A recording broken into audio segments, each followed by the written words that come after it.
जय श्री राम दोस्तों।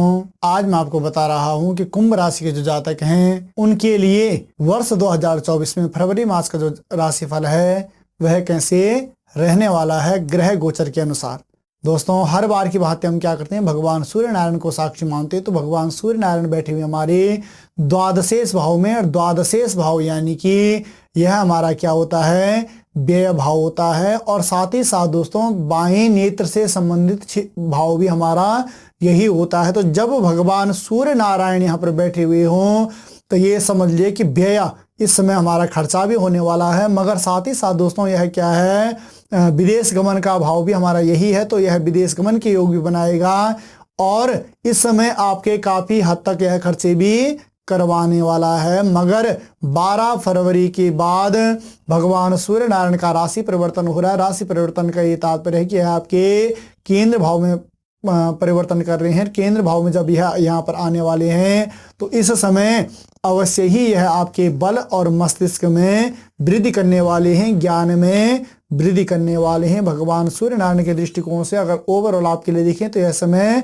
अच्छा रहने वाला है। मगर दोस्तों, जब यह द्वादशेष भाव में बैठे हुए हैं यानी कि नेत्र से संबंधित क्षेत्र में मैंने यह बताया, तो आपको विशेष रूप से आंखों का, नेत्रों का ध्यान रखना पड़ेगा, क्योंकि नेत्र विकार कुछ ना कुछ यह करवा सकते हैं। उसके बाद पुनः हम आते हैं मंगल। तो भूमिपुत्र मंगल बैठे हुए हमारे एकादश भाव में। एकादश भाव यानी कि यह हमारा आय का क्षेत्र होता है। आय के क्षेत्र के साथ ही साथ दोस्तों हमारी इनकम इत्यादि का क्षेत्र यह होता है, और मनोकामनाओं का भी यह क्षेत्र होता है। तो इस समय ये समझ लीजिए कि मनोकामनाएं आपकी पूर्ण होती हुई दिखाई दे रही हैं। मगर 4 फरवरी के बाद पुनः मंगल का भी राशि परिवर्तन हो रहा है, यानी कि आपके द्वादशेष भाव में जा रहे हैं, व्यय क्षेत्र में जा रहे हैं। और व्यय क्षेत्र में जाने का ये तात्पर्य है कि व्यय भाव में काफी वृद्धि होने वाली है। मगर दोस्तों, जैसे कि मैंने पहले भी आपको बताया कि यह सुख का क्षेत्र भी है।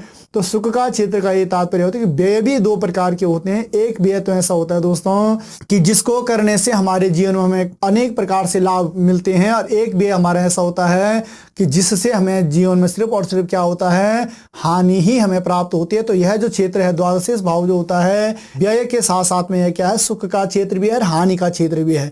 सुख का क्षेत्र मैंने आपको बता ही दिया। कई बार क्या होता है कि हम बच्चे की एजुकेशन में एक अच्छा पैसा लगा लेते हैं, अच्छा खर्चा कर लेते हैं, मगर बच्चा वहां पर सफल नहीं हो पाता।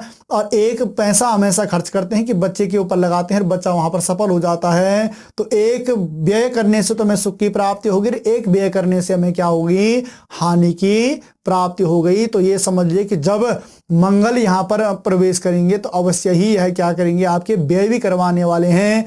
तय करने की आवश्यकता आपको भी है। दोस्तों, कई बार क्या होता है, कोई भी हम चीजें करते हैं तो इनमें थोड़ा सा सोच विचार हमें अवश्य ही कर लेना चाहिए। तो मंगल के दृष्टिकोण से देखें तो यह क्षेत्र आपके लिए अच्छा भी रहने वाला है। और साथ ही साथ दोस्तों, यह गमन, विदेश गमन का क्षेत्र भी है। तो इस समय विदेश गमन का प्रयास आपके लिए लाभान्वित रहने वाला है, यानी कि अनेक प्रकार से आपको लाभ प्रदान करने वाला होगा। उसके बाद पुनः हम आते हैं बुध। तो बुध बैठे हुए हमारे द्वादशेष भाव में भगवान सूर्य नारायण के क्षेत्र में। भगवान सूर्य नारायण के भाव में जब यह बैठे हुए हों तो अवश्य ही सूर्य तुल्य ही यह यहाँ पर फल प्रदान करने वाले हैं। सूर्य तुल्य फल इसलिए दोस्तों मैं कह रहा हूं क्योंकि भगवान जो बुध हैं, बुध क्या है, एक नपुंसक ग्रह है, उसकी अपनी कोई क्षमता लगभग नहीं होती। और ये समझ लीजिए कि जिस ग्रह के साथ में वह बैठता है, यानी कि सौम्य ग्रह के साथ में बैठता है, क्रूर ग्रह के साथ में बैठता है, पाप ग्रह के साथ में बैठता है, वैसा ही फल प्रदान करना शुरू कर देता है। मगर उसके बाद पुनः बुध का भी राशि परिवर्तन होगा। बुध आपके क्या आएंगे, आपके केंद्र भाव में आएंगे। केंद्र भाव में जब बुध यहाँ पर आएंगे तो आपके रूप और ज्ञान और आकृति में यह अवश्य, रूप और ज्ञान में अवश्य ही है क्या करने वाले होंगे, यहाँ पर वृद्धि करने वाले होंगे। तो बुध के दृष्टिकोण से भी आपके लिए यह समय अच्छा रहने वाला है। पुनः दोस्तों हम आते हैं देवगुरु बृहस्पति। तो देवगुरु बृहस्पति बैठे हुए हमारे तृतीय भाव में पराक्रम का क्षेत्र है, साथ ही साथ छोटे भाई बहनों से संबंधित क्षेत्र भी है और स्वयं से संबंधित क्षेत्र भी है। तो समझ लीजिए कि इन कार्यों में अवश्य ही आपको लाभ प्राप्त होने वाला है। स्वयं के लिए भी आपका यह समय बहुत ही अच्छा रहने वाला है ग्रह गोचर के अनुसार। पुनः हम आते हैं दोस्तों शुक्र। तो शुक्र बैठे हुए हमारे एकादश भाव में इनकम के क्षेत्र में जब शुक्र बैठे हुए हों, आय के घर में जब शुक्र बैठे हों, तो अवश्य ही यह हमारे इनकम क्षेत्र में, हमारे आय के क्षेत्र में वृद्धि करने वाले हैं। और साथ ही साथ दोस्तों यह क्या है, हमारा ज्येष्ठ भ्राता से संबंधित यानी हमारे अग्रज से संबंधित क्षेत्र भी यही है। तो अग्रज यानी अगर हम अपने ज्येष्ठ भ्राता के साथ में भी कोई कार्य क्षेत्र में कोई कारोबार इत्यादि करते हैं, या कोई मतलब उनके साथ में कुछ भविष्य के लिए हम कुछ मतलब प्रॉपर्टी से संबंधित है, किसी भी क्षेत्र से संबंधित हम कोई कार्य करना चाहते हैं, तो दोस्तों वह भी आपके लिए क्या है, लाभप्रद रहने वाला है। तो शुक्र के दृष्टिकोण से भी देखें तो यह समय आपके लिए बहुत ही अच्छा फलान्वित होने वाला है। और शुक्र का भी दोस्तों राशि परिवर्तन हो रहा है। तो शुक्र का राशि परिवर्तन का ये तात्पर्य है कि यह आपके द्वादशेष भाव में जा रहे हैं, और द्वादशेष भाव यानी व्यय क्षेत्र में जा रहे हैं।